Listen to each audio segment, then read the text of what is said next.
Welcome to our webinar. This is the third webinar in 2023 Spring Guest Speaker Series by NDE, Nebraska Department of Education, CLTA, US K-12, and also Omaha Public Schools. So today, Dr. Sergio Perez is going to present on willing suspension of disbelief in the language classroom. And it's a very new idea, and I'm super excited.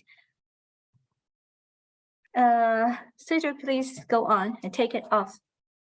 Okay. All right. Thank you so much for the invitation. It's always a pleasure joining you in this guest speaker series. And especially because I love talking about these things. I mean, I think I'm a little bit too passionate about teaching. And whenever I have a chance to talk about the teaching I've done and the teaching I do, I always have a great time. So thank you very much for that. I think it's only the three of us. Yeah. So could we let me introduce myself, and then if you would love to hear from you as well. I'm Sergio. I'm a teacher of English back in the Canary Islands in Spain. I've been teaching for something like 25 years or so, and though I'm currently teaching, not teaching. I'm a teacher advisor in the education office of the Embassy of Spain. I always consider myself a teacher at a different position. You know, and I think whenever you are a teacher and you feel you're a teacher, you will always be a teacher, no matter where you will, in which position you will be at. And that's the way I see it. I've taught basically in secondary education, but I've also had the chance to teach at university level. I've taught English and methodology and at master's degrees back in the Canary Islands. And I've also taught teachers to be at primary level and also at secondary level. So I think I've been very lucky, you know, to have had the chance to teach at such a wide range of teachers. So who do we have with us? Sure, Ms. Liu, go ahead. Oh. Or do you want me? Go ahead. You Okay. go ahead. I teach in Massachusetts. I'm a high school teacher, and I teach Mandarin 9 to 12. Oh, wow. I've been here since 2006. And just like you say, teaching is addictive. Absolutely. Absolutely. Yeah. Yeah. My children, I have two kids.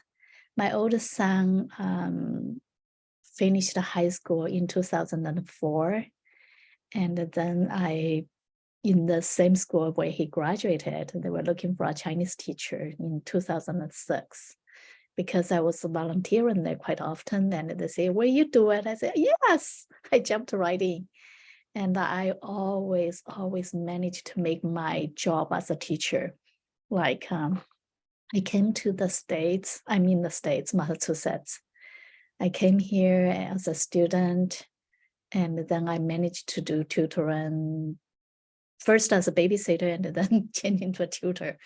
And then I work for a small company as a clerk. And then I managed to become the trainer of that department. Oh, wow. And I taught my children how to ski, but I don't know how. So it's just interesting. It's just addictive. I enjoy teaching, and it's just more to help them to grow, because I know I cannot. So I help them to do it, and I feel so happy. This so my both kids became adults, and I'm so happy that I have somebody else children that I can hang out to teach. Yeah, I'm trying to explore all types of teaching ideas. That's why I'm here today. I didn't really know what this topic is about. Recent last couple of 2 or 3 years, I've been really interested in drama, using drama in my classroom and to do it. So I'm volunteering at Activo as the cinema movie theater volunteer there. And I feel like I want to explore new things to see how it works. That's wonderful. That's wonderful. I really love drama. I think it's a wonderful tool for language learning, especially, but for any kind of teaching, I would say. Yeah, you can that emotionally. You can call me Maya, by the way. My name is hard to be called. Maya. Okay, Maya. Thank you so much. Thank you so much. Thank you. Yeah, appreciate this unique opportunity to work with you. Okay. Yeah. I'm so happy. I'm so happy. So shall we start then? Yeah, go ahead, please. All right. Let me share with you a presentation. I don't know if you know Mentimeter. I've been using it for a couple of years now. Yeah, it's fun. It's a fun tool. Okay. I think it is. That's why I use it so very often. The presentation today is about the willing suspension of disbelief. This concept is, as I was saying, it's very old, but in the language classroom, it's something, it's not that old. It's probably very recent. People are writing about the possibility of having the same, let's say, perspective that you would have in literature and literature analysis to actually plan and teach. So the actual aim of this kind of thing is to actually engage students, but it should be in let's say an intrinsic kind of learner engagement, which means, okay, it's no problem. I mean, whatever, sometimes we tend to think when you're teaching that, you know, everything goes if it works to engage your students. But the actual, let's say, effective engagement is that comes out from the actual teaching you're doing, right? Without any external kind of stimuli, so to speak. So that's the idea of willing suspension of disbelief, all right?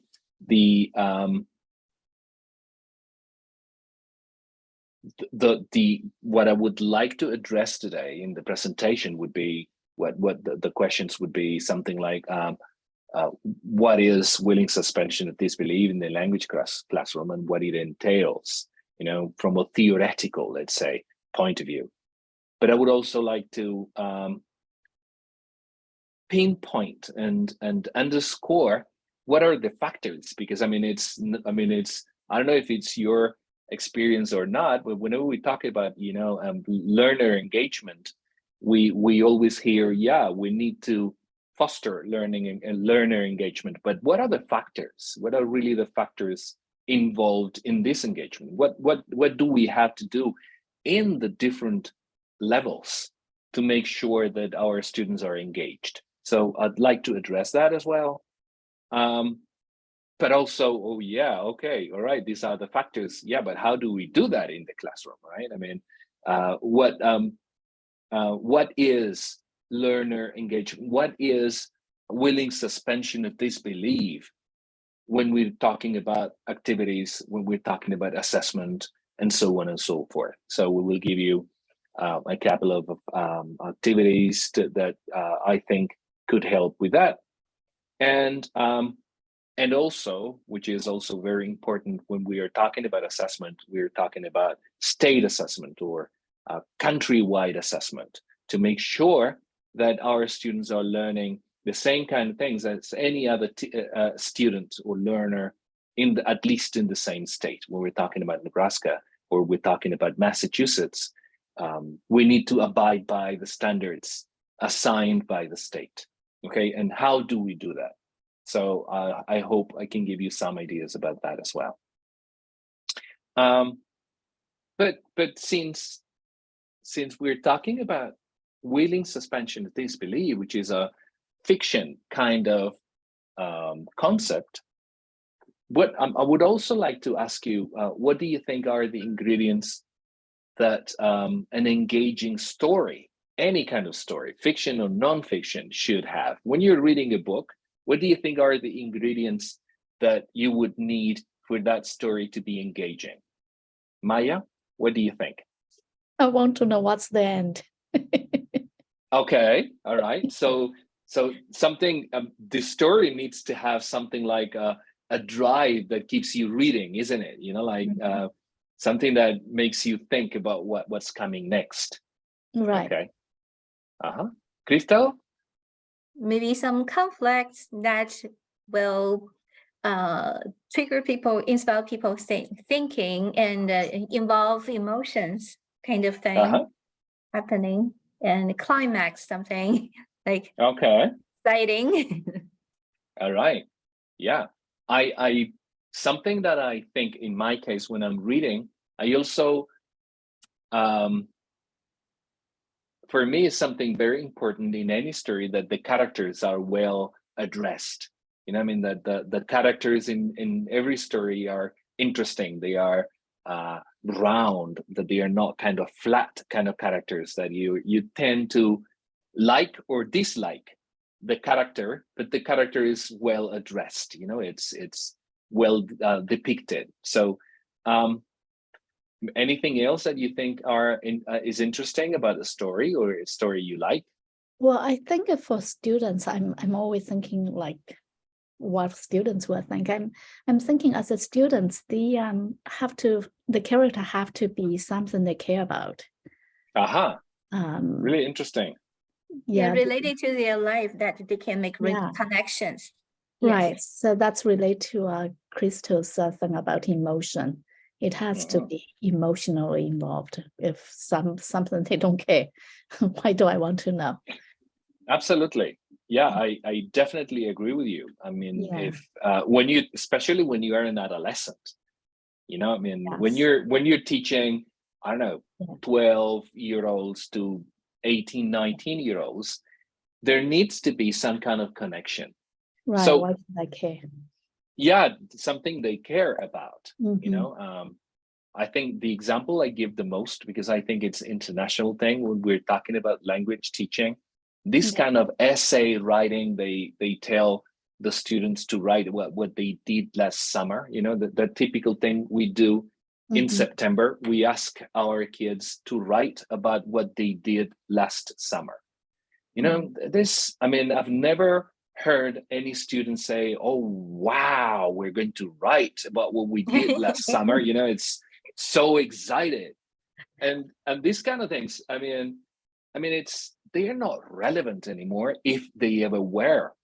So we need to find, you know, things they are really, that they really care about. So I see teaching as some kind of a story.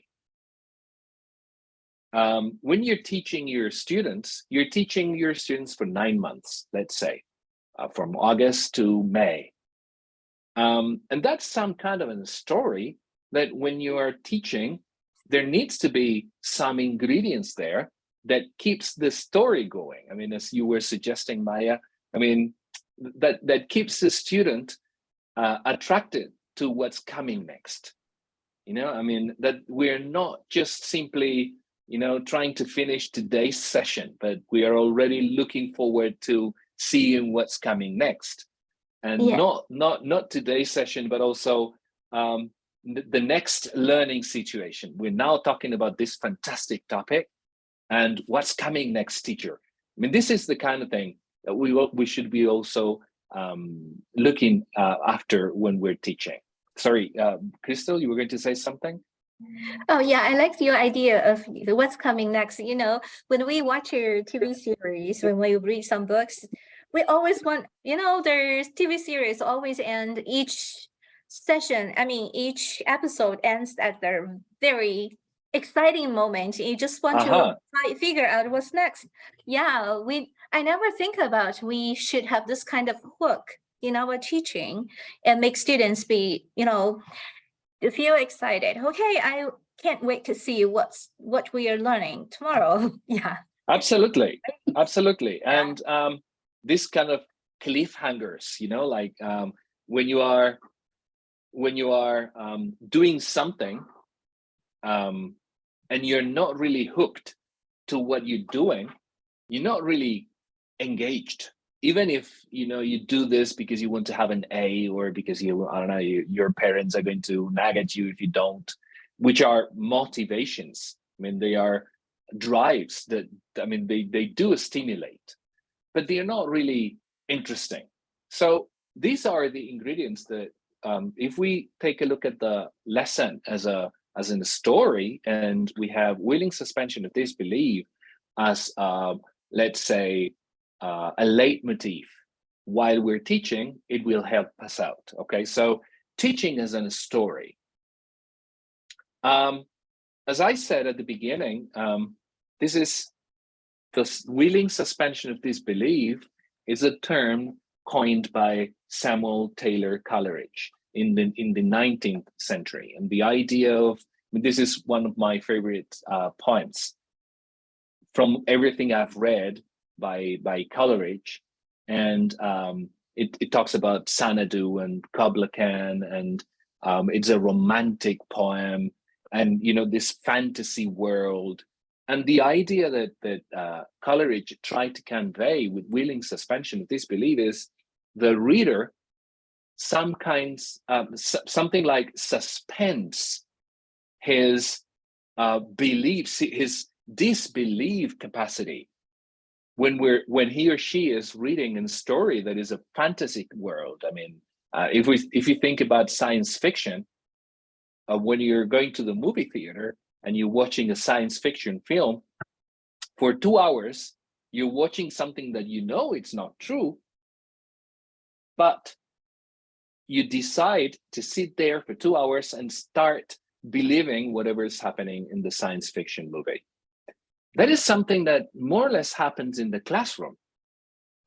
The classroom is not real life. When we're talking about, teaching Chinese, teaching Mandarin, or teaching Spanish, that's not really a real world. We're not in a real world communication kind of context.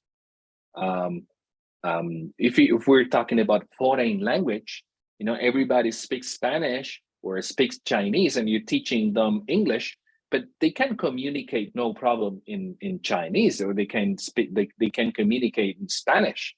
So they need to stop their disbelief that where they are is a communication context, is a real communication context, is a simulation of real world communication context.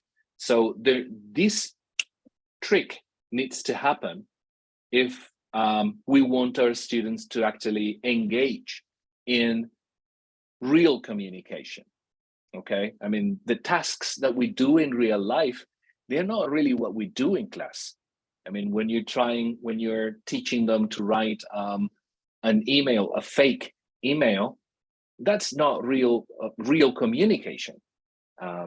So we need to find a way to make sure that they kind of stop that disbelief and start believing that kind of email, which is kind of not real, it's worth the effort. It's worth the emotional effort to make sure that they actually do it to their full strength, so to speak. So what are the ingredients that our lessons need to have? What are the factors that our lessons need to address to make sure that that simulation generates a willing suspension of disbelief in our students. We have John and Mary, they are learning Spanish, but they already speak English. And I mean, they don't feel the need. They are 14, they are 15. They really don't need to speak Spanish or Mandarin or German or French. And that's not part of their needs as a teenager. So how do we make them believe that it is something they should be learning, or it's something fun, or it's something relevant for them to learn? All right, when we're talking about a story, I mean, how can we make them feel that we're doing is related to their lives? So there are a number of factors. One of the factors is fidelity. I mean, is it authentic? I mean, what we're doing here in the classroom, is it real life? I mean, is it something that they will find when they go out in the streets? Do these things happen? That is, I think, one of the key questions here. What we're doing in the Spanish class, is it directly related to what's happening, I don't know, in Colombia, in Mexico, in Spain? I mean, do people do this in Spanish? In real life communication, does this happen? So fidelity to real life is a key factor. So whenever we're going to present a learning situation to the kids, we need to make sure that our learning situation looks real and feels real. The fiction contract. That's something I think associated to the story kind of thing, to how our lessons flow. I tend to avoid, when I'm teaching, I tend to avoid that my first class has nothing to do with the next. I normally try to make sure that at least within a learning situation, at least within our 10 sessions learning situation, they have some kind of a flow within it, that there is some kind of a story, that there are students from step 1 to step 10, there is a story we're telling, stories, so to speak. You know, that means the activity number 1 is related to activity number 2, to activity number 3, and so on and so forth. And that by the end, when we finish this learning situation, we have been characters to a story. Okay, so that it's even if I don't know if this term about verisimilitude, I mean, it doesn't have to be true, but it has to be believable. You know, when you're doing for instance a role play, maybe it's not really real, but it has the ingredients so that the students can believe they can be true. Psychological safety is also, I think, a key feature here. Emotions is, I think that learning is an emotional act.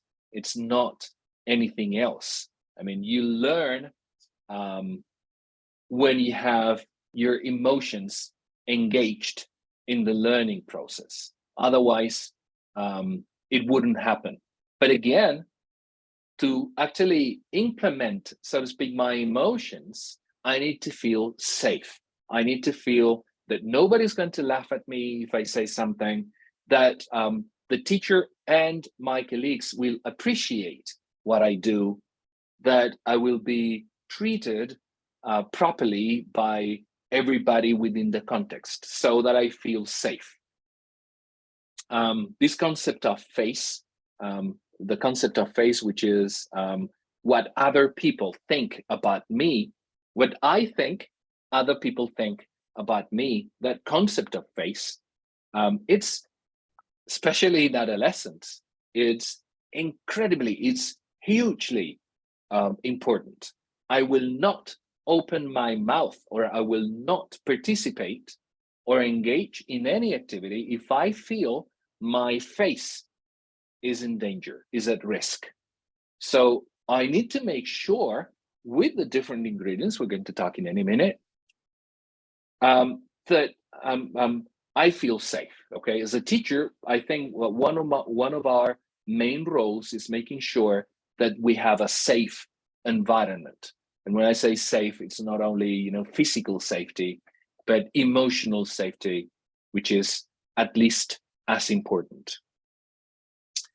But then, I mean, tightly associated to the previous one, the student has to get emotionally engaged.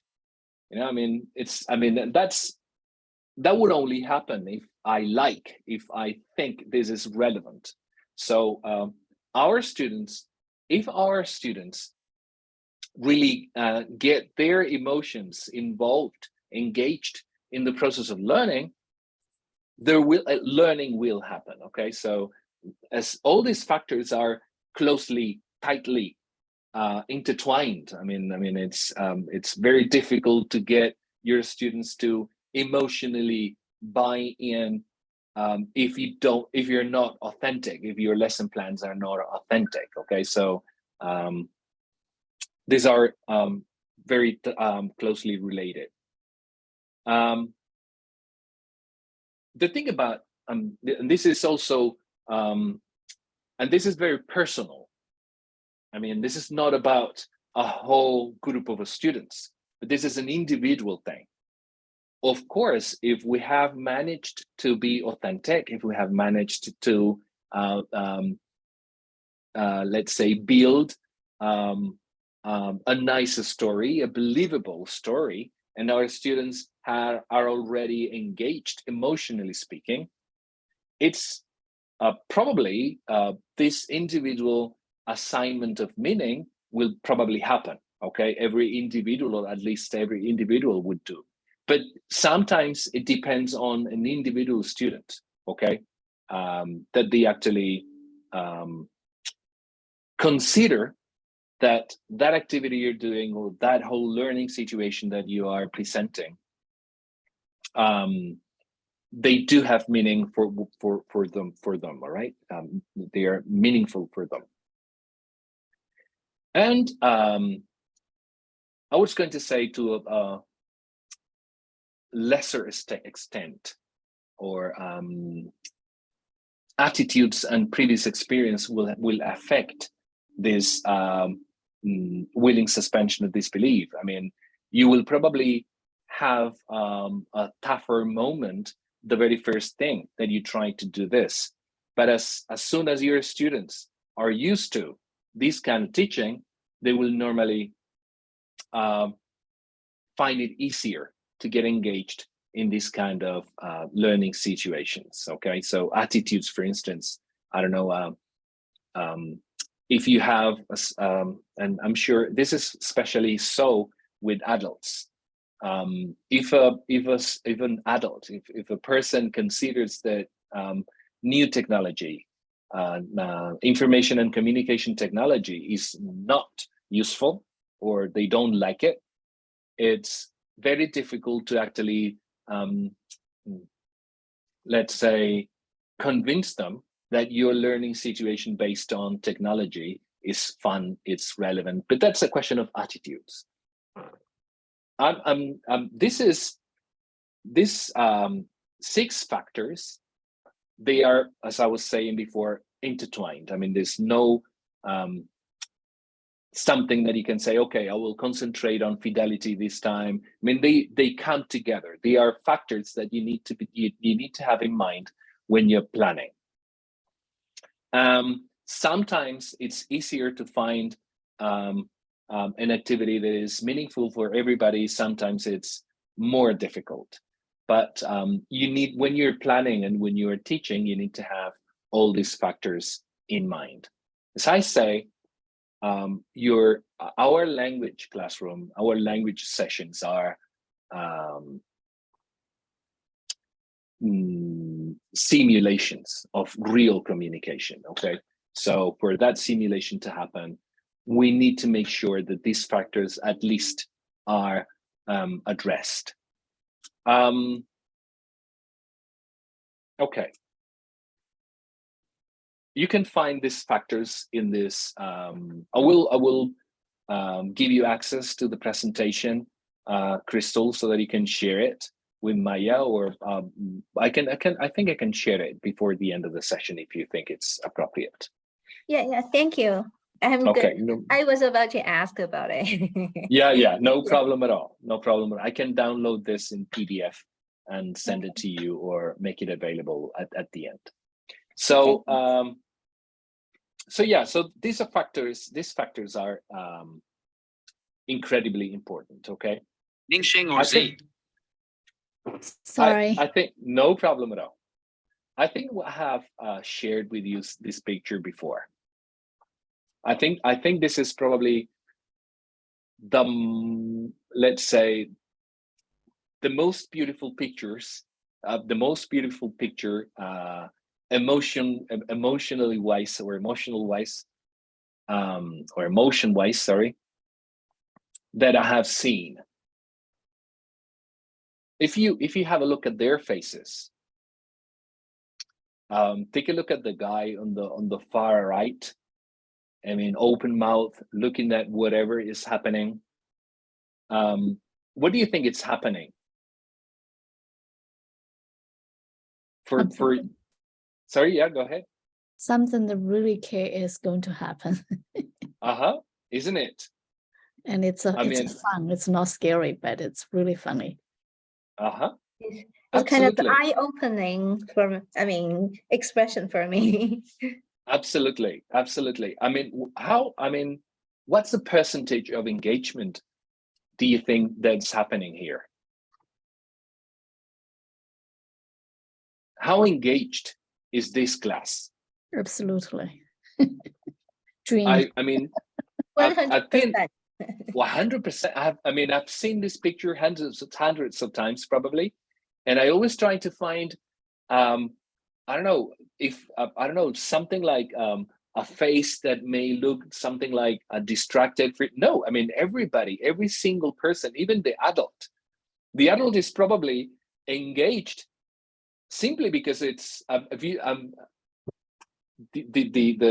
woman in glasses. I've always thought that she is incredibly surprised to see how engaged the students are. So this is I think a fantastic picture to depict the concept of engagement, and I would say intrinsic engagement. There is not something outside of whatever that's happening, that they are engaged because they feel afterwards they're going to receive a candy, or they're going to receive an A. They are engaged for whatever reason, but because of whatever is happening. And I think that's our goal. I know that's not easy to do. I don't know what your experience is. I have had this thing. I think I've been lucky enough to say I've had a couple of sessions with this kind of engagement, but it's not 100% of my lessons. What do you think? Is this easy to do? This is a dream situation. I feel like as I'm listening to you, on the one hand, I really enjoy teaching and I really love it. On the other hand, I feel like some of the rules that I have to follow, especially in the language class, is more of, I don't know if I'm right or wrong. It's more of we should get student-centered. So immediately when I look at this picture, it's like the teacher is, or somebody is standing in the front. And if my administrator come to my class, will say, oh, that's not student-centered. Even though I know 100% sure this is the best class, that's my dream class. I want to do it this way. But sometimes that may not necessarily happen, or unless the person in front of them are students. Mhm. That could be something that my administrator will feel very happy to see. Yeah, okay. That's a very good point. That's a wonderful point. Yep, Yeah, Rachel, I sorry. think oh, okay. I would like to say something. Actually, I would say this is student-centered because the teaching really engage the students, feed the students' need. When we are trying to take care of student needs and meet their needs, all kinds of needs, is student-centered. It's not only about asking students to doing the work and they engage on, hands-on activities. Anything that really meets students' needs and help them to get engaged, no matter what kind of engagement, it's student-centered. Absolutely. Absolutely, I totally agree with you. But just, I mean, just like I say, as I'm listening and then thinking about what's going on in my own class and what would happen. Obviously, this is the type of lesson I want to have 100% all the time. But then I'm also thinking, okay, I am an administrator working, and then I cannot argue with them to say, Yeah, there was you are the one who are teaching, they should give to students. You know what I mean? So from that point of view, I feel like I need that. I am intrinsic from intern myself. I want to do that. I like that. But on the other hand, I also feel like the outsider pressure and forced me not be able to do that. Sometimes. This one, TPRS, I guess everyone, you probably heard about it, right? I feel like the teachers make this happen quite often.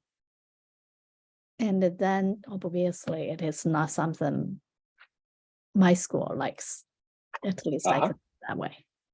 I think in any case that in this instance, in this example, it is as you were saying, we don't know what's happening at the front, and it may be a student, and that would be student-centered, student-led kind of learning. Right. But in any case, this kind of engagement can also happen in groups or in teams. I mean, it's not only, I remember an activity I did with my students that was based on music. It was a video with a song, and the video, I don't even remember the title of the song. It was really, kind of, very upbeat kind of dance music. And it was adolescents. It was something like 16-year-olds. And they were doing this song in English. And the video was somebody moving in different streets in a city. I didn't tell them what it was. So what they needed to do was, while they were listening to the song, they needed to watch the video and find out. They had to answer three questions. One is, where is the video happening? The second question was, what cultures were involved in the video? There were some flags, there were some icons, and they needed to find out. And they needed to send me the exact position in Google Maps. They needed to send it to me in Twitter. And that was probably the most engaging activity I've ever done. And they were working in groups. It was me not speaking at all. They were speaking among themselves because they needed to do everything in English and so on and so forth. But engagement was this kind of engagement. And as you say, if any administrator would walk in, they would see students talking to each other in English. They were writing in English. They were using ICT. They were, and so on and so forth. So, I mean, it doesn't necessarily need to be the teacher in front, though I believe sometimes, and I will talk about the motivation stage. In the motivation stage, teacher needs to lead. I'm not saying you need to lead for a whole session. Maybe leading for 5 minutes would do. But sometimes the teacher needs to lead, especially at very specific moments in the session or in the learning situation. But that's a very good point. That's a very good point. I mean, the expectations of schools, and maybe sometimes it's we need to adapt. And I think this is adaptable to that as well. As I was saying before, your let's say your goal is to do this 100% of the time, 100% of learning situations, but we need to adapt. And sometimes it works, sometimes it doesn't work. It also happens with books, to follow that same simile. Sometimes you like a book that somebody else doesn't like, and that's, you know, I mean, we need to be we need to have some flexibility with this. Okay, so thank you so much, Maya. I think it was a very good point. I Yeah. Actually, just complain sometimes. Yeah, and I mean, you know, there is no golden rule, I think, for teaching. You know, I always use the metaphor, the analogy more than the metaphor of engineer. I mean, a teacher is like the engineer of learning. A teacher has to make sure that all the factors affecting learning are addressed, and that you are catering for every factor happening in the learning. But I always say the same thing. I mean, an engineer building bridges has an easy job. You know, building bridges is so easy. I mean, factors normally work 100% of the time. I mean, if you need to build a bridge, concrete will always be concrete, and iron will always work the same way. But with teaching, every student is a completely different world.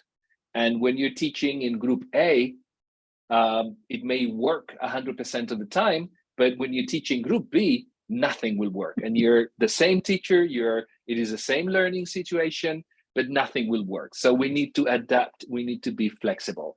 And that's incredibly difficult to do. So we probably have the best job in the world, but I would say we probably have the most difficult job in the world as well. So I think that one of the key factors for this to work is to make sure that we are passionate about what we're talking about.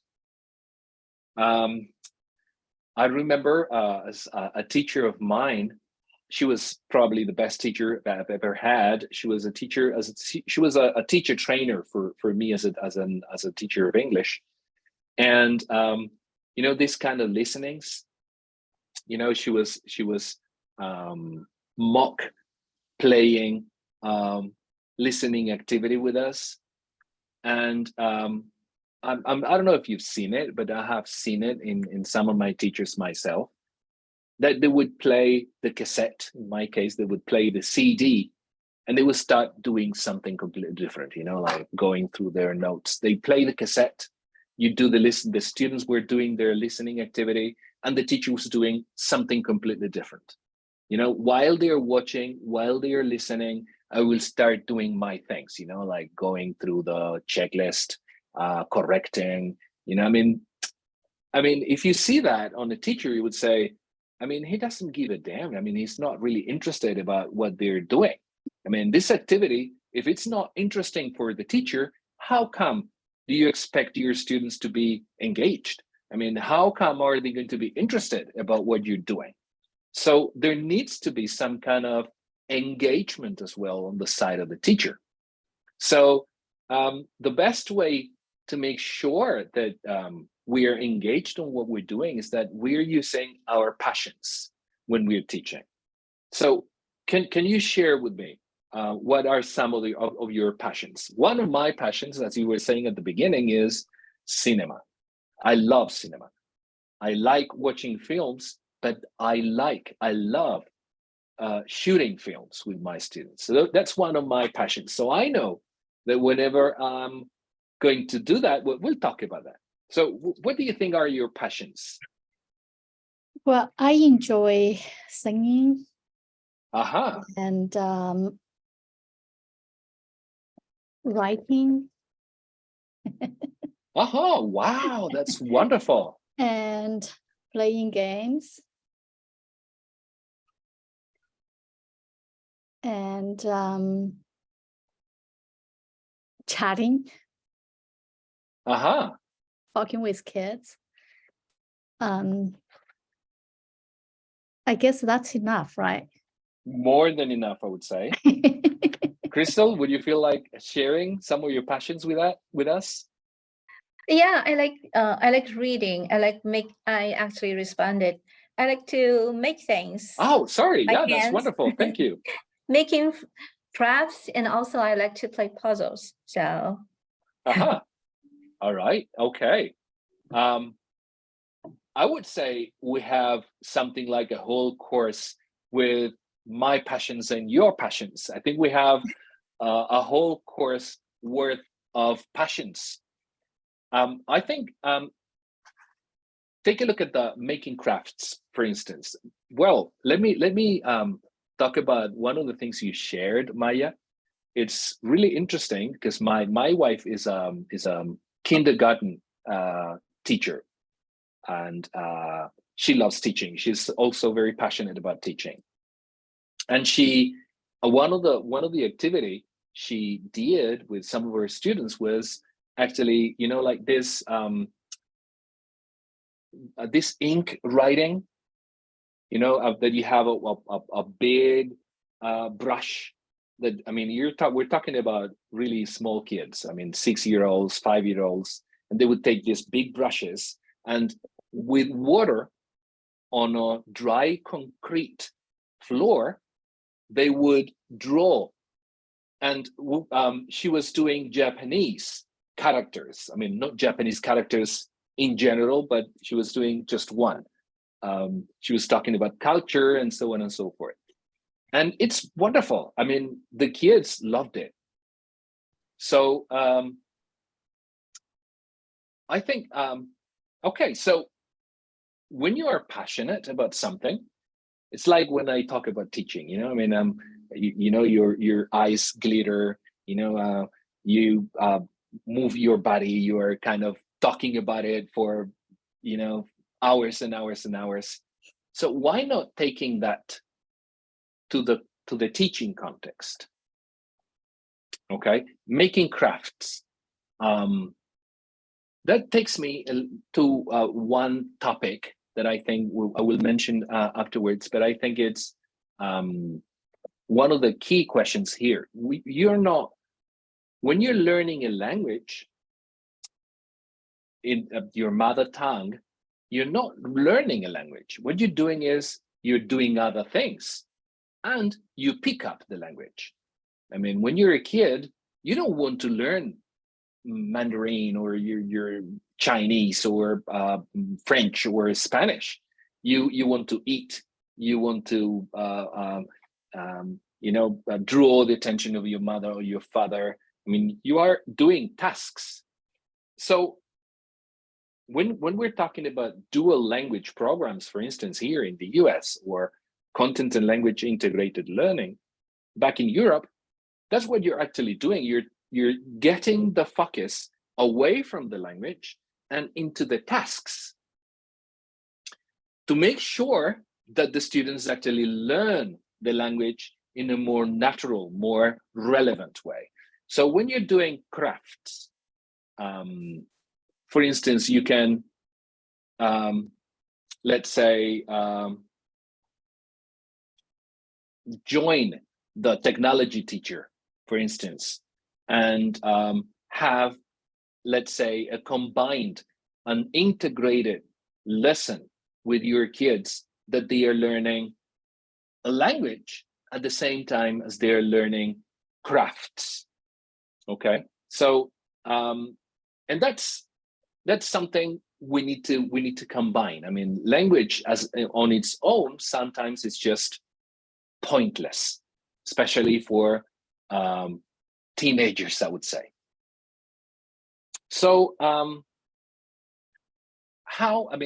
okay, we've talked about the cannot help. factors. Sorry, Sorry? I cannot help. Can you say that? Uh-huh.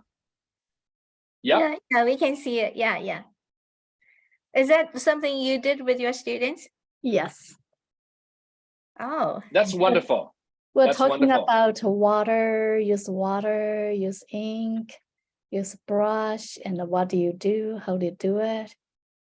So Uh-huh. it's more, the language comes the second, and the task is first.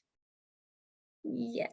So you just Absolutely. pretending students understand you, and you just say, and you give them the little language, but the real thing, you draw the fish, and you put this water, you hold this this way, you get this. That's sorry, I cannot think help. That's wonderful. That's wonderful. I mean, I think that's the key thing. I mean, that you do something with the students, not just learn the language. Yeah. So so in this context, I mean, you have 6 factors that I shared with you at the beginning. Okay. Or 7 factors. So when you say fidelity, do you mean authentic? Sorry, can you say that again? Fidelity, I wanted to ask you earlier, do you mean authentic, or what does it mean? Absolutely. Yeah, that there is what you do in class and what happens outside of the classroom, that they look alike. Okay. That there is that there is explicit connection of what you're doing in the classroom to what's happening in the real world. Okay, that this is a simulation of communication, but real communication is exactly the same. Okay, because I mean, we need to make sure whether we understand that what we're doing in the classroom is not the real world, unless, and this is something I will try to talk about in no time, unless we take the real world into the classroom, which is something we should be doing. Okay, all right. So, but that's not easy. I mean, especially in a situation where we have standardized tests, that we have core standards, that we need to abide to some rules. So if we want to do this, our planning needs to be very accurate. We need to make sure that we plan ahead to make sure that we go over the different things we need to go over, and at the same time, our kids are engaged. Because I mean, we need to bear in mind that engagement is not an option. I mean, it can happen to 100%, or it can happen to a 50%, but there needs to be engagement for learning to happen. Okay, we can pretend that learning is happening, but I think that shouldn't be the goal of a teacher. Okay, so but how do we plan for that learning to happen, for that engagement to happen? I would say, if we're talking about a conversation, when we're teaching languages, we're talking about conversation. Maybe if we're teaching mathematics, conversation is there as well, but okay, it could be second best. But when we're talking about languages, conversation is the thing we're talking about. So when we're talking about a conversation, we need to talk about the topic. What are we talking about? So the topic, I think, to my belief, the topic is the most important thing in our learning situation. If we want to engage our students, what we're talking about is probably the key thing for that engagement to happen. So we need to take some time to really actually decide what are we going to talk about. Okay, and this is how we connect to our passions. If the topic we're going to deal with in our sessions is associated to something the teacher is passionate about, it's going to be easier to actually engage your students, to actually transfer that passion to our students. Of course, we always need to be appropriate and we cannot choose any topic, of course. But if we're talking about our hobbies, if we're talking about the things we have learned with time and so on and so forth, normally they are appropriate topics. So first thing we do, we need to decide what is the topic. What is, we think about the cinema, all right? What is the topic really that we're going to deal with when we're talking about the cinema, okay? So we need to really find something that will lead our learning situation. But then the second thing is a product. We need to do something. I mean, by the end of the learning situation, there needs to be a product that the students can present. And this is something also very important in this kind of teaching. The students need to be developing during the learning situation. The students need to be developing a product. Okay, something that they can show, that they can present to the rest of the class, to the parents, to the teacher, to the school, in internet. Okay, so, but there needs to be a presentation stage as well. So first we talk about the product, the topic. Okay, we're talking about crafting. Okay, but we could be talking about crafting in the Canary Islands. We have something called when I mix languages, sometimes I forget about my mother tongue. Pintadera. A pintadera. Let me see if I can show it to you.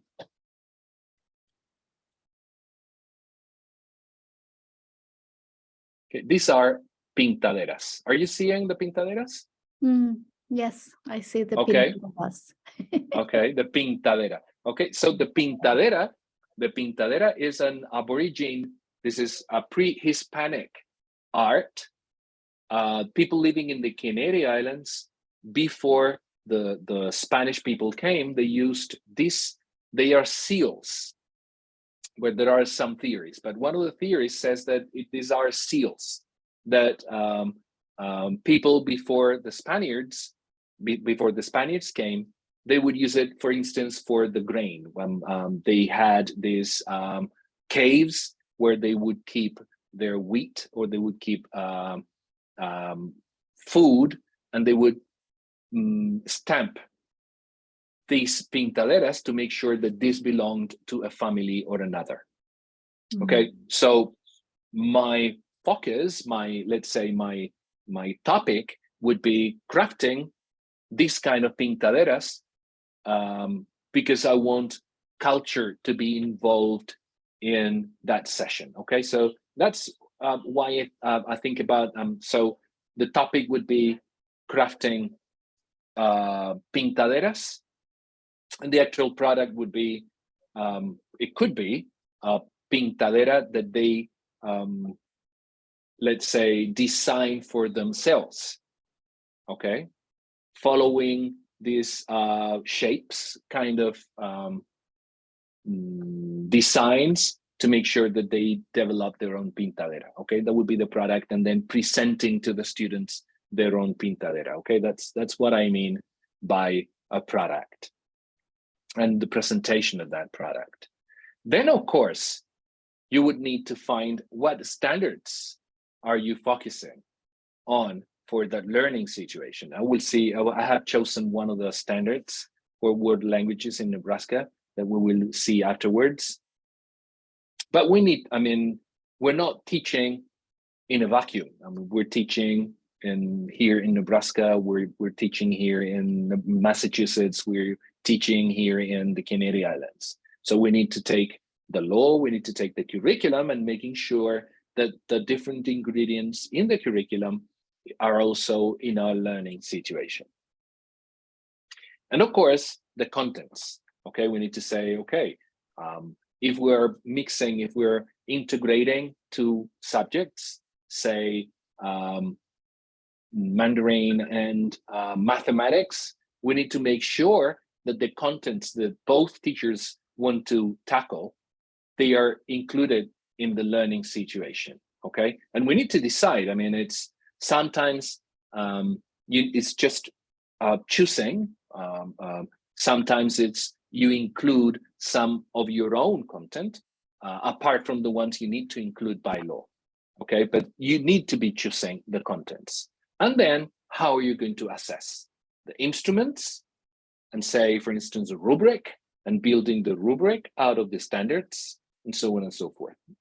But this would be, I think these 5 steps need to be there when you are deciding what are you going to be talking about. It's not just, as I was saying, when you are in a real life conversation, you don't stop to start deciding all these things. But when you are teaching in a simulated conversation, you need to make sure that these ingredients are there in your planning to make sure that your kids are having fun, they are engaged, but they are learning what they should be learning at the point they are in their development. Okay, do you agree? Do you think, are you missing some of the ingredients? Do you think that there are some ingredients that need to be there, or do you think that some of these ingredients are not really necessary? I totally agree what this is, and that is my goal. But I have a challenging of how do I convert the enthusiastic? I feel 2 challenges. One challenge is students really love what they were doing, like the pintarada you are making, and but then how can I convert into more language focused? So they learn more language. That's one challenge. And my second challenge is that because I'm teaching high school, so kids can be very passionate. Sometimes I can have a very passionate topic, and then I feel like, oh, I'm lighting up a fire, but not put it off. Then I'm so concerned about, I heard someone's feeling. Especially in today's environment, sometimes can be over the board. So I try to not to touch those really, I think, fantastic opportunities for students to use the language. I'm wondering if you can have some some tips. Yeah, no, I mean, of course, that's why I was saying before that we need to be appropriate when we are choosing our topics, and in some contexts more than others, but we need to make sure that some of the issues are not raised, to make sure that there is no, let's say, too passionate, let's say, debate when you're having a conversation with your students. And that's always a challenge. I think that here and all around the world, whenever we're talking about adolescents especially, we need to be really, let's say, and that's safe, so to speak. I mean, though that word may be too wide, but but that's not easy. But I think you can manage as long as you make sure. I mean, I think these kind of things need some time to settle. That's not something that will happen overnight. And this kind of planning will also work if you do it for part of your teaching and not as a whole, let's say, a holistic kind of planning. You see my point? I would probably do 100%. I managed to do 100% of my teaching through this kind of planning, but with time. I was a very traditional teacher at the beginning, and as I moved along, I started including some of the ingredients to make sure that at some point I managed to be freer, to let the students communicate more freely, but because they already knew what was appropriate and what was not appropriate to do. So there is some kind of a negotiation here. Regarding the language, regarding your first concern, the thing about using the language, when you're doing a pintadera, you need to plan. One of the things I always do with product, and we will see it in no time. What time is it? What time do we finish? Because this always happens to me. You know, I mean, when I'm talking about something I like, in 20 minutes. We're finishing in 20 minutes. Okay. Is that Miss Liu? Yes. Okay. I might have to go to pick up my kids, but then we'll use the phone to join. Okay. Yeah. I'm thinking about, this is great, 5 elements, 5 steps, but I'm thinking about, yeah, it's embedded in it, but there's a process. Absolutely. Yeah, the topic and the product is the end product, how students are going to be able to do it. And the focus, yeah, we should focus on this and does that. And so students are able to meet the standards. And also the content is the material, what we're using or things like that. But also their learning experience, the process. We have to also to design, that's how everything is connected. I'm thinking about that. Absolutely. Yeah. And let me go straight to this. Okay, this was the standard I was thinking about to use in today's session. But, and this is maybe what you're talking about, Crystal. This is what the learning situation, how do we make sure that the learning situation meets everything you need to meet? When you're designing a learning situation, you need to first start with a motivation stage. That's what I was referring before, that sometimes the teacher needs to lead that motivation stage. I don't know if you like storytelling. I'm not very good at storytelling, but if you've seen, I've seen a couple of teachers telling stories to their kids, and the kids are flabbergasted. They are so attracted to whatever that person is saying. And for instance, telling a story could be a wonderful resource for the motivation stage. When you're talking about, if we're talking about pintadera, sorry about talking about this, very Canadian-centered kind of topic, but it was the first that came to my mind. It's really cool. So this pintadera thing, for instance, I'm a Canadian, so I'm passionate about it, and I like it because it's part of my culture.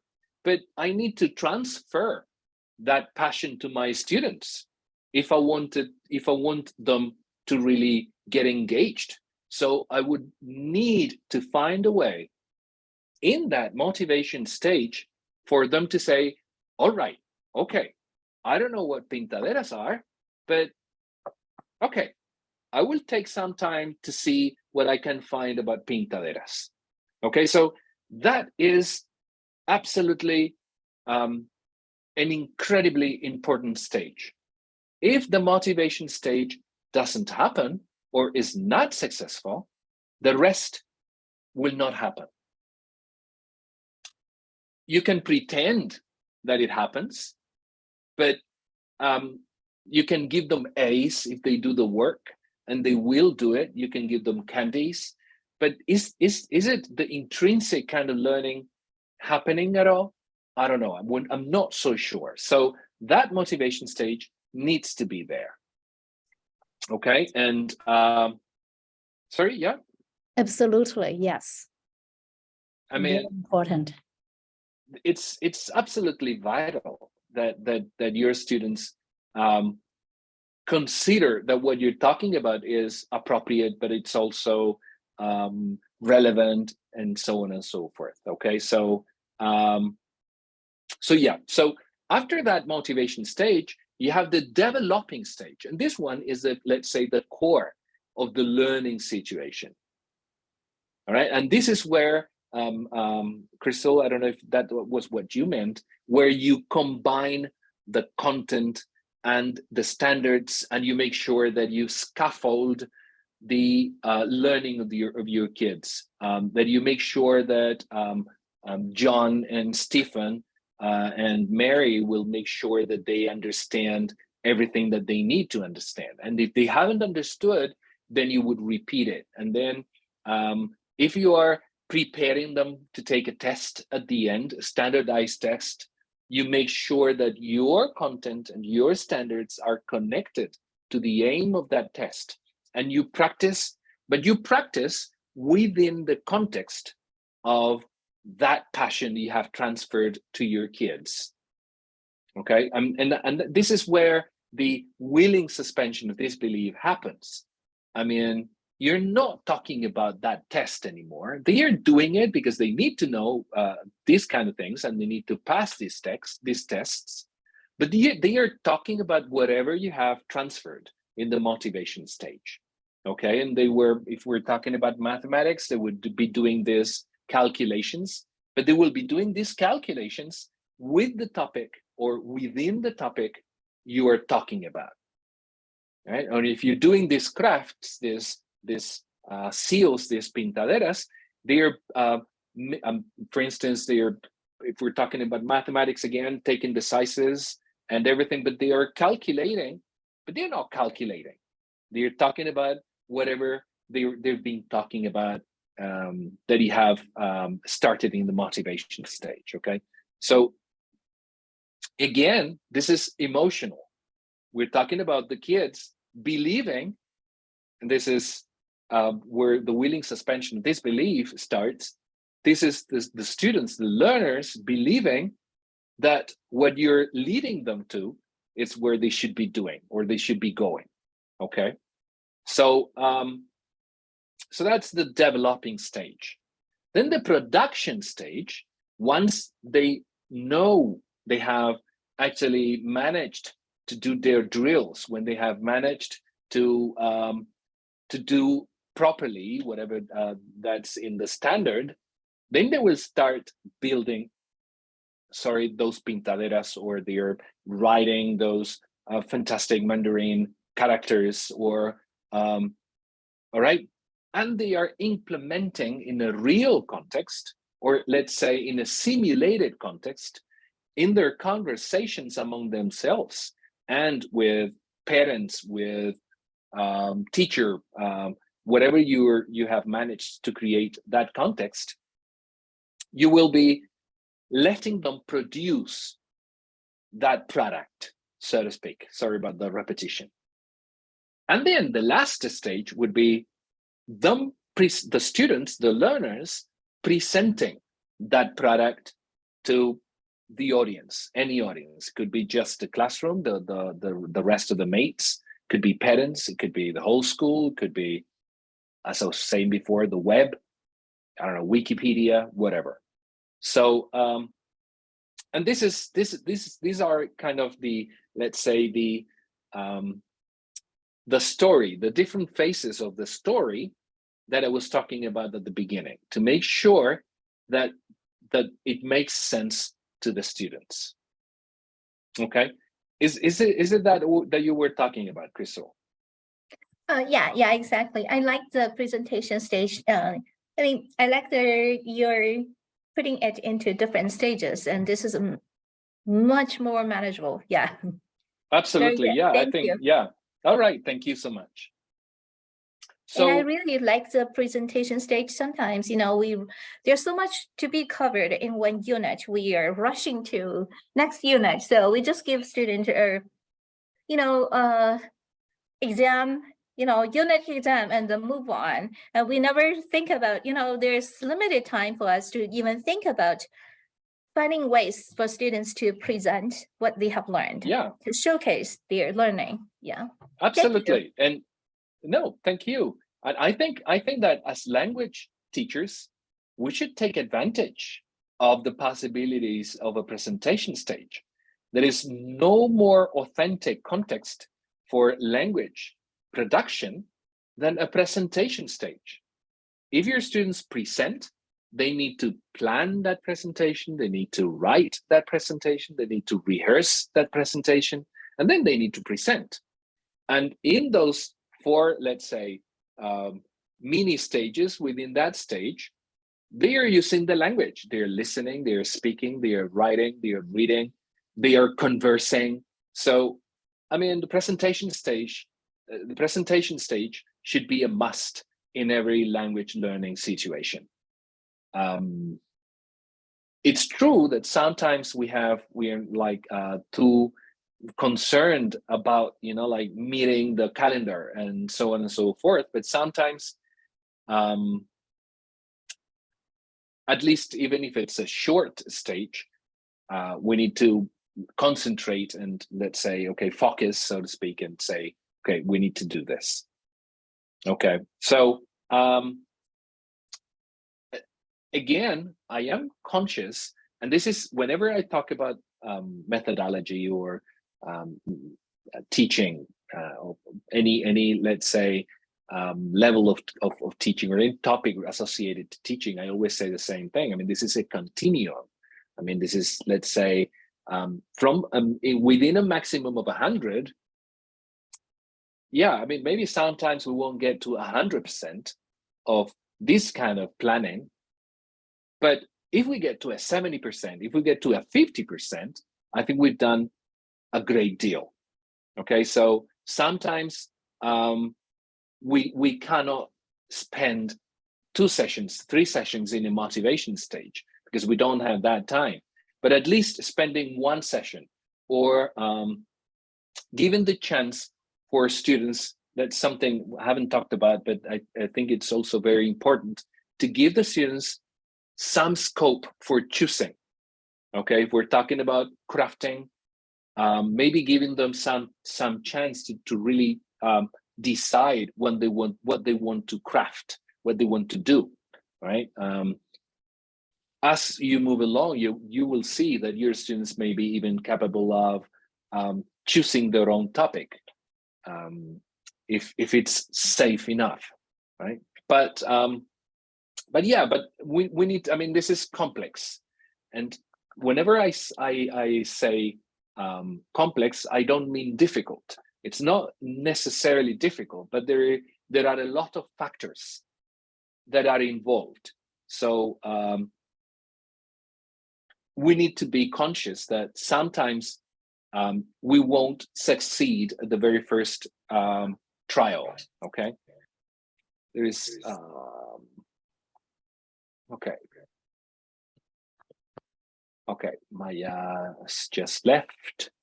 Okay, sorry about that. I didn't say goodbye. So sorry, You joined on phone. okay, all right, okay.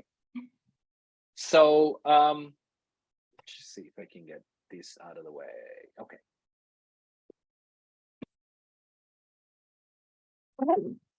Give me a second. Sorry. Okay. So so though we don't have time, I would also like to share with you some ideas, some specific ideas on how to do this. I mean, we've talked about planning. We've talked about, a specific kind of, let's say, scheme for planning. But I mean, it seems to be that if we haven't talked about activities, we haven't talked about teaching. So teaching has a lot to do with activities, and that's something I would like to share with you. These are okay. This is an activity I wanted to do with you, but I will go straight into what I consider could be instances of activities that could work in this context. How much time do we have left, Crystal? You can do longer. It's okay. Okay, all right. Just take whatever time you need to finish. Okay, perfect. Thank you so much. So these are instances of activities that I think could work in this context, in the context where we are convincing our kids, that we are making sure our students, our learners, are engaged, are intrinsically engaged in the activities we're suggesting. So I don't know if you have ever used virtual reality in your classroom. I find it incredibly interesting and incredibly engaging. And this is virtual reality has, it's not difficult to do. Some people may be thinking like, I don't know, let me show you something I use. This is, I don't know if you've seen these goggles before. Yeah. Okay, these goggles, I mean, it's, this is for the phone, and they are something like, I think it's something like $4 or $5. You can have something like 10 of this in your classroom, no problem. So even 20, I mean, it's not really costly. So you can generate your own activities for virtual reality, I mean, which would be a fantastic product for your kids, especially for teenagers. Any 14, 15-year-old, or even 12 and 13-year-old, and sometimes even younger students would be able to generate virtual reality activities. And we will see it as a couple of activities, okay? A couple of examples of how to do that. But then you can also find incredibly nice resources around the web. And let me show you one. It's about one of the most famous museums in Spain, in Madrid. You have Museo del Prado, and they have one of the rooms you can visit online has a wonderful, it's room, sorry about the language. I know, I mean, I was thinking about this for a Spanish language classroom. And let me show it to you. It's room 39, which is a very famous room in the Prado Museum. And you have a virtual reality experience. And you put the goggles with your phone within, with the room activated, and you will be immersed in this room of the museum. It's a very famous room, and you have pictures. There we go. All right, you have pictures that if you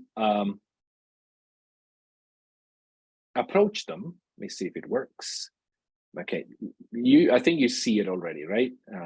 You put the button there, and it will take you there, and then you will see the picture, painting, and at some point it will tell you who the person is. So this could also be used for, there you go. Oh. So you would see, I mean, this could be history lesson, this could be an arts lesson, and so on and so forth. But then this same room, you have some periods there.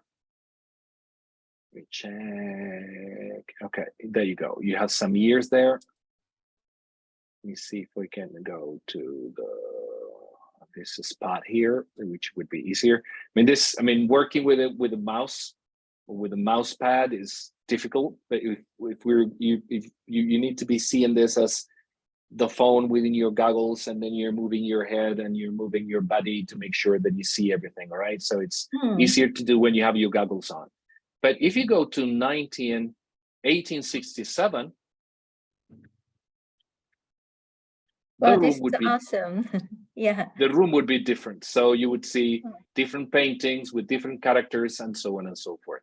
Okay, so I think virtual reality is a wonderful resource, both for receiving, let's say, input for your students, but also for your students to produce, to give output for your presentation stages. Talking mats. I mean, this is something I learned in the talk we shared, Crystal, a couple of months ago.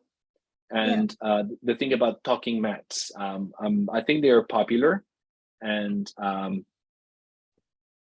giving them the chance, giving the students the chance to use language as chunks that they can manipulate, I think it will give you the chance for to scaffold production. I mean, if you want low levels or low intermediate levels to produce language from the very beginning, it's just producing a pad or a mat with chunks of language that you give them beforehand and that they can manipulate with your help at the beginning, maybe, but then as they move on, you will give them less help. And then they can produce whole conversations with that mat in front of them.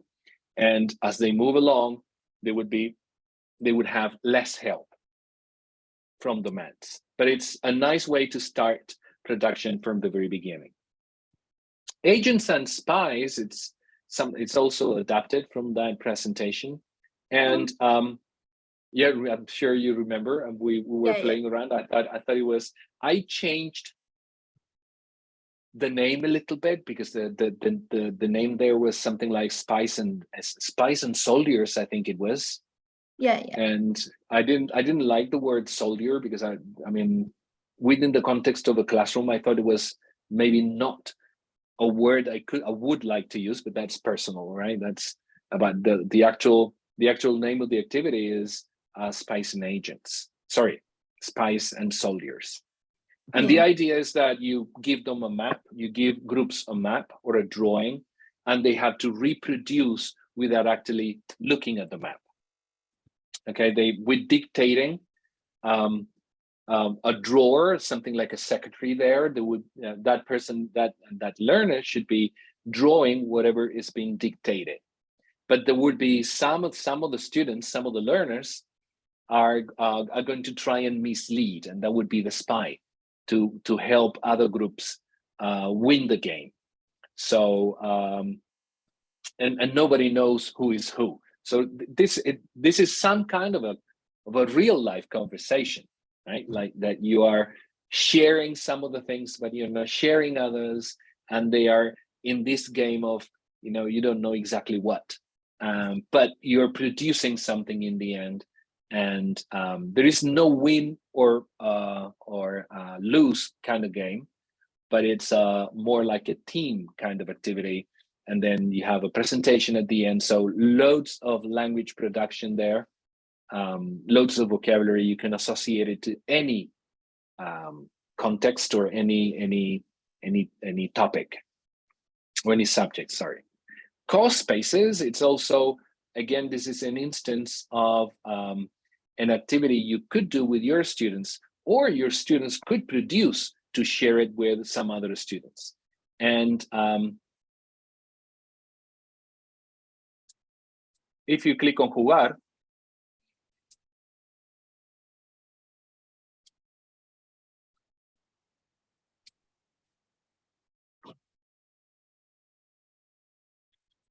are you listening? Yes. You were listening? Yeah, okay. yeah. I'm trying to click the link to check what's, you know. Okay, super. Yeah, no problem, no problem. The thing is that I don't remember exactly if I, let me check one thing. Let me share the screen again. I'm sorry about that, because I didn't click on the sharing sound to make sure that everybody could be listening. So if you hit on play here. This is the Round Tree patio, and this is the St. Mary's fountain from the 18th century. Look for the vegetal treasure, almost millenary, that give its name to one of the fountain spots.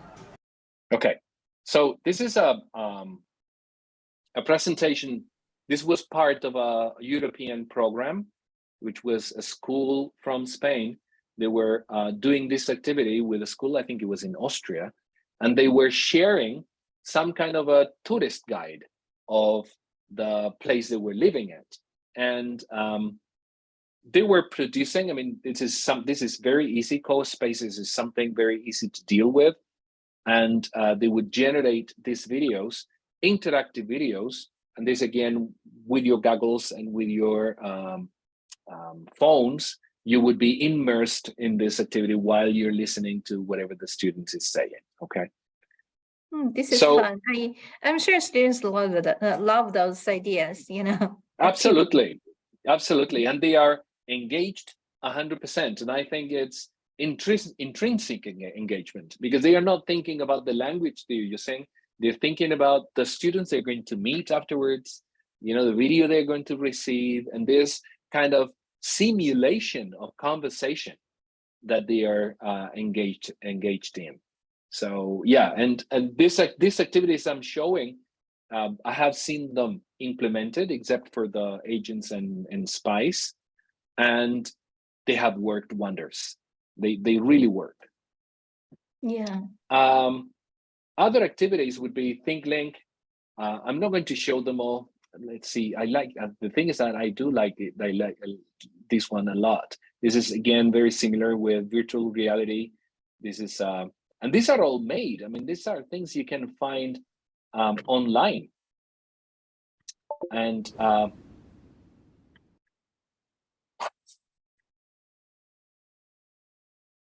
me see if it works. It should be working. Okay, there we go. Okay, isn't it this wonderful? Just imagine your kids immersed within Egyptian temple. Again, this is not working as I mean, you would find pictures that while you're there, you would see them, you could see videos and so on and so forth. So again, this is just but an instance, okay? If you, again, as before, okay, you would have objects around, and as you approach them, see, I think there was something here. There you go. You have some menus, okay, that you can play videos and so on and so forth. Okay, so this very easy to do. Your students, I mean, this is not the teacher production. It could be, but it doesn't necessarily mean the teacher needs to produce this. This could be the product of your students in the classroom, okay, and they would present it at the end. Okay, I don't know if you know chronophotos. This is very recent. From these pictures, you need to say what year this could be. What do you think is this year?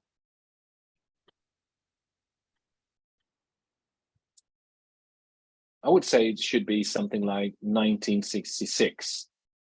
Oh. You check, and wow, it's 1964. So you have this amount of points. Then you have another picture. You can zoom in and zoom out. What year do you think this picture? You take a look at the cars. And this, for culture purposes, I think this game could work wonders. And by the end, the students could be producing their own pictures. They could be choosing pictures from internet. If you're studying history, for instance, you could be choosing pictures from different parts of the United States, China, Spain, Mexico, whatever.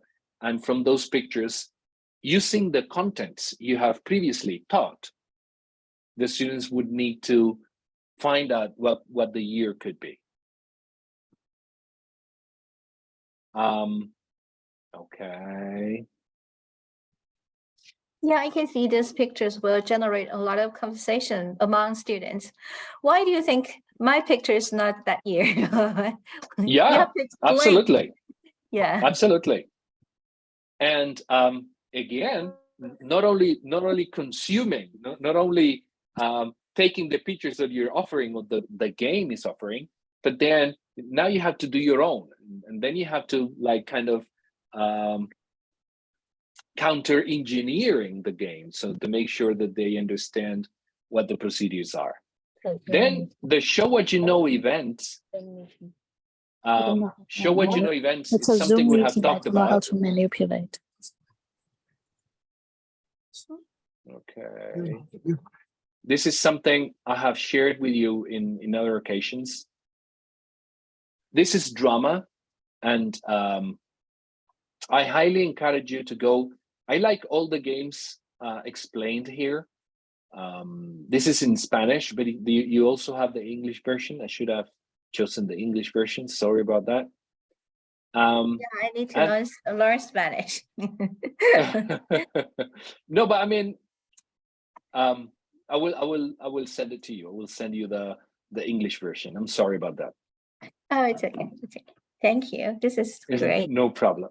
And I at the end, I mean, I like the whole thing, but at the end, you have a number of very short games that you can use for specific things that I think are wonderful. Yeah, this is it. Okay, they are, you see, I mean, they are very short games based on drama, but you can use for language production just like that, because it's, I mean, when you're talking about theater, when you're talking about movie, you're talking about language to a 95%. I mean, when you're acting, you're normally, yeah, you're using your body language and so on and so forth, but you are speaking and you're listening. So drama is a wonderful thing to use. Then, Yes. when you're talking about content and language integrated learning, which is basically the same thing as dual language programs, we have a group in Facebook. I highly encourage you to, if you're using Facebook at all, there is this group, which, I mean, it already has 7,700 people. I'm the manager here, but that's an anecdote. We built this group something like maybe 15 years ago, and it's been growing and growing and growing. And now you have the biggest names in CLIO in, I would say, Europe, basically, but you'll have people from all around the world, and you have the big names here. I mean, this, for instance, Keith Kelly, it's one of the big names in content and language integrated learning, and he shares wonderful ideas. Kent Anderson as well. There is also, give me a second, Patrick de Boer is also his Dutch wonderful guy, shares wonderful things. Ron Moraine is a wonderful contributor as well. So you will find loads of interesting ideas here, not only for English. English is, let's say, the lingua franca, that's the language we normally use, but you will find ideas that you can use in your language, no problem. Okay, so I highly encourage you to join the group. Yes, I just joined. Yeah, okay, all right.